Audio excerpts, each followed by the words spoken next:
Okay, you can ease into the new you. Things to watch out for in 2020. And are your decorations down yet? Welcome to the Hopefulist, a daily talk show hosted by veteran broadcaster Wendy McClure.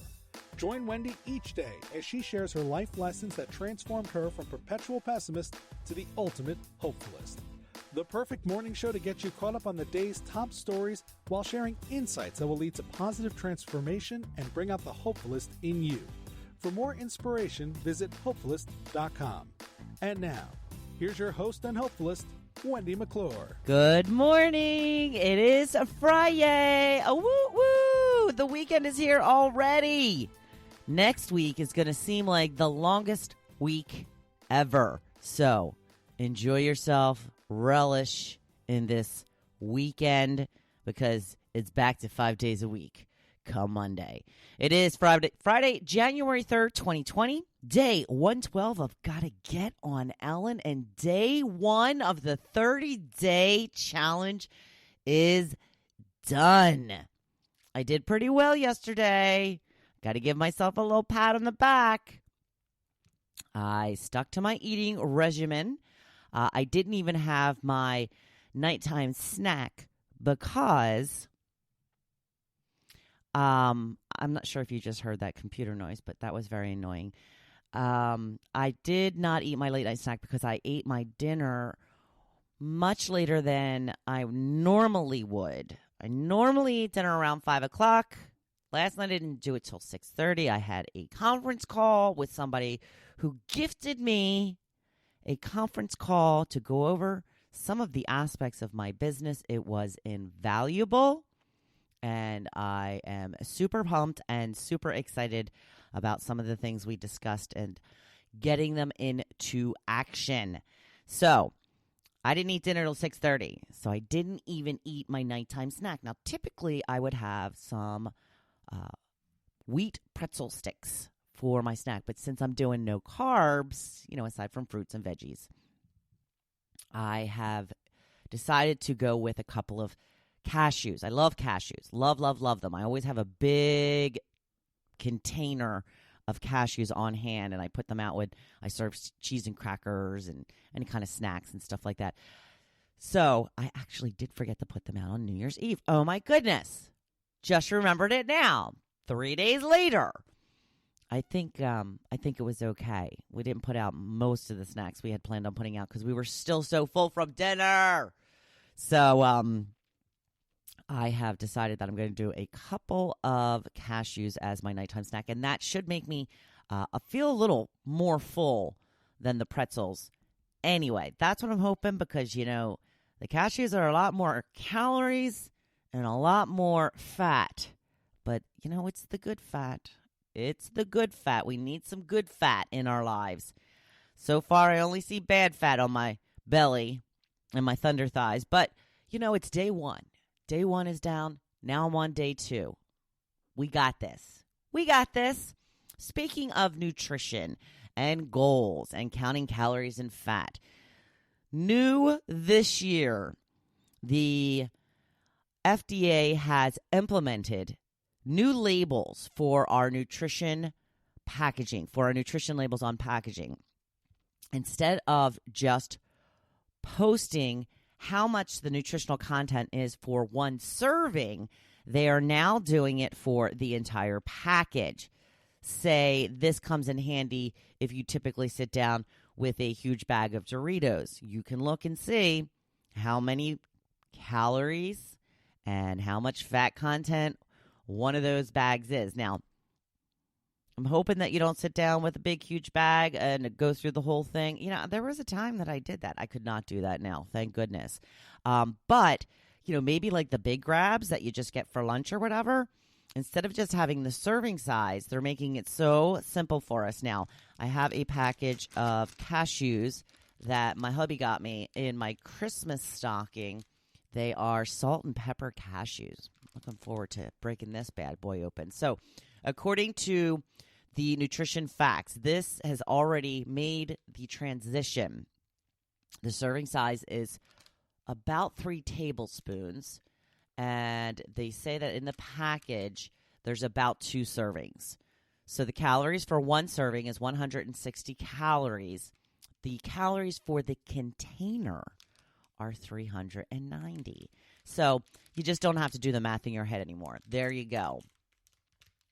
So, yeah, they're per serving, total fat 13 grams per tube is the way they worded it, is 31 grams. There you go. It's going to make it super simple for you. So if you're looking to, keep track better of your nutrition and your caloric intake and your fat content, they're making it super simple for you. This I can get on board with the laziness, most of the time. Did you ever notice soup? Soup always is 2 servings per container. You're like, oh, wow, the soup's only 120 calories. That's awesome. Yeah, there's 2 servings in there. So, yeah, that sounds like a lot more, doesn't it? 260 compared to 130. Or whatever I just said. I can't even remember. It is Friday, people. I still have junk food brain, even though I'm clearing out the cobwebs. Clearing them out.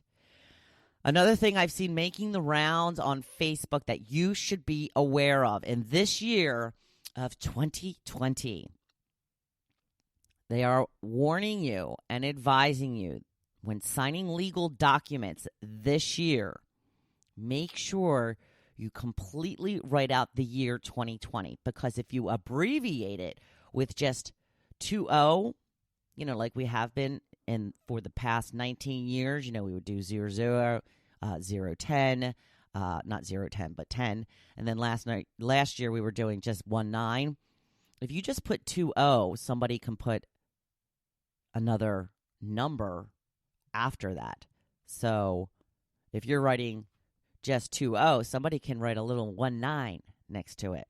So just keep that in mind. It's, mostly for legal documents, especially if you're making some sort of huge purchase, a car, a house, starting a business, that kind of stuff.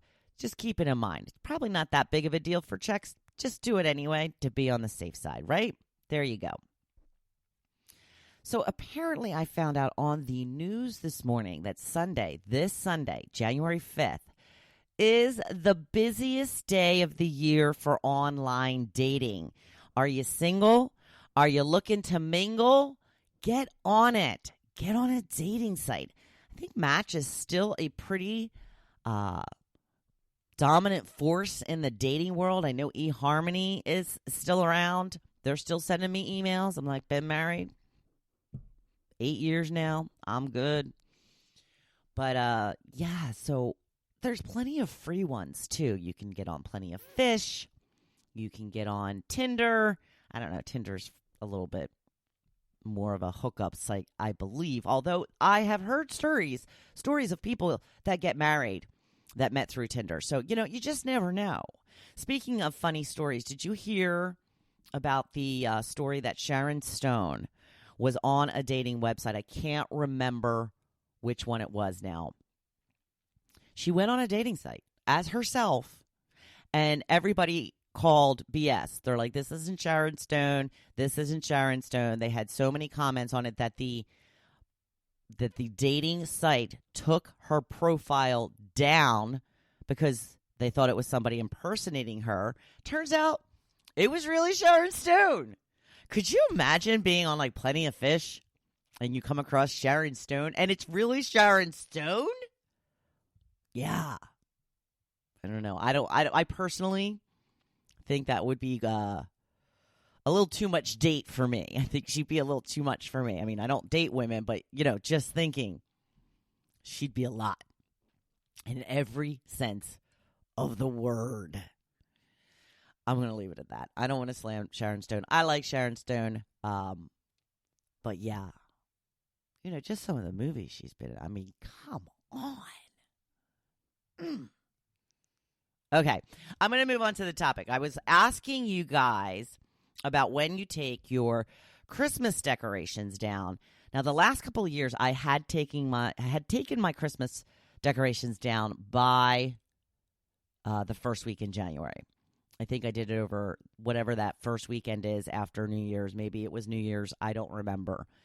But I did take it down fairly quickly because, again, keep in mind, I put my Christmas decorations up 2 weeks before Thanksgiving.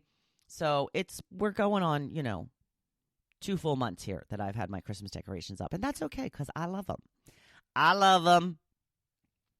So I wanted to hear from you. This year, I'm probably going to take them down this weekend. It's probably time. You kind of need a fresh start. You need things to be, it signals a change in my mind. You know what I mean? Like the holiday season is over. It's time to get on down to the work of a new year and to make everything as clean and cohesive as possible to get everything done that you need to do. So I did take the ornaments off of my tree over the weekend, like I mentioned, and I just have the lights up. So there's really not a ton to do. We don't do a lot on the outside. We just put those laser lights out, so that's easy. Easy peasy. And I thought most people would say that they had already taken them down, but that's not apparently the case. Lauren says New Year's Day, my mom leaves them up throughout January. Love it. Steph says I took mine down on the 27th. Roxanne says usually before Valentine's Day with a bunch of laughy faces. Barbara says plan to start on mine tomorrow, but it's raining and dreary, so I may leave them up longer. Jim says I've always taken them down on January 1st, but this year my kid was sick and I had company and I just didn't get to it. But by the first weekend in January, for sure, if someone can't get them down by that first weekend in January, don't turn them on. You heard the orders. Laurie says, I have not finished putting them up. I love that. I don't know why my computer keeps making this noise. This is really annoying me to death. It's a little ad about getting belly fat overnight. What are you trying to tell me, computer? Shut up. Shut up. Jeez Louise. Mary Lou says a little after Christmas. Franca says January 7th. Nancy says maybe this weekend. Not sure yet. Veronica says 4 weeks after Christmas. That's very specific. She says I may even leave it up until February 1st. Debbie says we took them down today because the weather was good.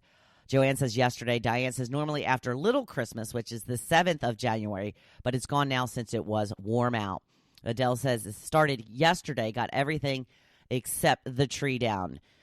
Beverly says never before Little Christmas, which she says is the 6th. That is when the Three Kings showed up. Nancy says tonight. Connie says the Feast of the Three Kings, which is the 12th night, January 6th this year.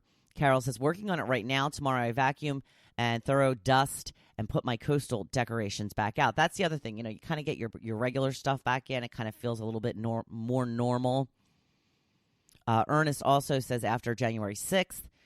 Kathy says it was down yesterday. It's my teacher brain. Everything always had to be down before I started back to school. New Year's Day, December 28th. They would have been down the 27th, but somebody wanted them up for her birthday. I think that's her daughter. Kim says this weekend. Kathy says it's a work in progress, starting with New Year's Day. Jennifer says never. I like that. Jennifer also, another Jennifer says not until the Eagles are done playing.